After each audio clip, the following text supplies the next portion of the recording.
Hello मेरे साथी कॉकरोचों। बाबा साहब अम्बेडकर कहा करते थे, education is the milk of a tigress, one who drinks it gets the power to roar. यानी शिक्षा शेरनी का दूध है, जो पिएगा वो दहाड़ेगा। पर आज का हमारा एजुकेशन सिस्टम देश के स्टूडेंट्स को दहाड़ना सिखाने की जगह बिल बिलाने पे मजबूर कर रहा है कि बार बार नीट का पेपर लीक हो जा रहा है। सरकार क्या कर रही है? 24 में वो उसमें भी लीक हो गया, अब 26 में भी आप कह रहे हो कि दोबारा लीक हो गया पेपर। एक पेपर अच्छे से कंडक्ट नहीं करा, ऐसी सरकार पे अपन भरोसा कैसे कर सकते हैं? सिर्फ पिछले 7 सालों में 70 से ज्यादा पेपर लीक्स ने ऑलमोस्ट 2 करोड़ स्टूडेंट्स की लाइफ और मेंटल हेल्थ पे भारी नेगेटिव इम्पैक्ट छोड़ा है। ये मेरा पड़ा था बेगूसराय, ये पड़ा था मेरा बक्सर में। ठीक है सर, 2 दिन स्टे किए थे, 4000 रुपए लगा था।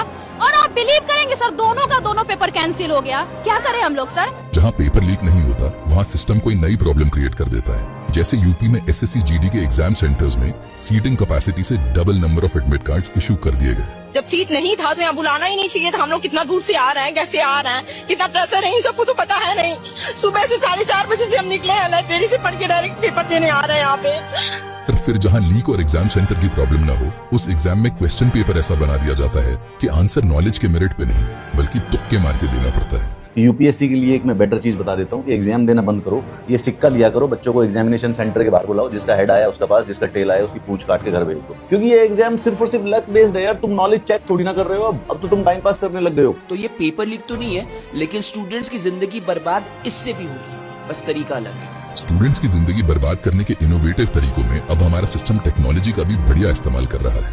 सीबीएसई के छात्रों ने आरोप लगाया है कि उनकी जो कॉपियां स्कैन की गई हैं ठीक से नहीं हुई। स्कैन में मिली कॉपियां इतनी धुंधली हैं कि छात्र अपनी ही लिखावट नहीं पहचान पा रहे। इसकी मार्किंग कैसे मुमकिन? सीबीएसई से मेरे को भी ये कॉपी मिली है, मेरे हाथ में मेरी हैंड राइटिंग है और ऊपर मार्क्स 33 मिले हैं मेरे को बस, जबकि मैंने पूरा पेपर करा था। और अभी जब मैं पेपर चेक करने लगा तो देखा कि इसमें तो मेरी हैंड राइटिंग है ही नहीं।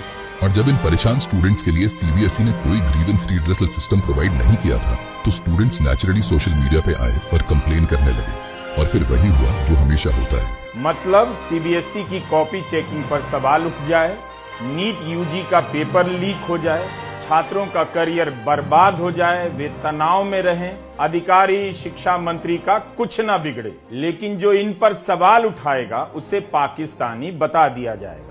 तो इसीलिए मैं खुद को Pakistani sponsored opposition funded cockroach declare करते हुए पीएम मोदी को एक चैलेंज देना चाहता हूँ कि सर, अगर आपने एजुकेशन के किसी भी मुद्दे पर एक प्रेस कॉन्फ्रेंस करके स्टूडेंट्स के टूटे हौसलों पर थोड़ा मलहम लगाने का मास्टर स्ट्रोक करते हैं, तो मैं ये प्रॉमिस करता हूँ कि मैं ना सिर्फ अपने सोशल मीडिया हैंडल्स का नाम बल्कि इस वीडियो पे कोलैबोरेट करने वाले हर क्रिएटर के हैंडल का नाम चेंज करवा के नरेंद्र मोदी फैन क्लब रखवा दूंगा। अच्छा, बोले ऐसा होता है।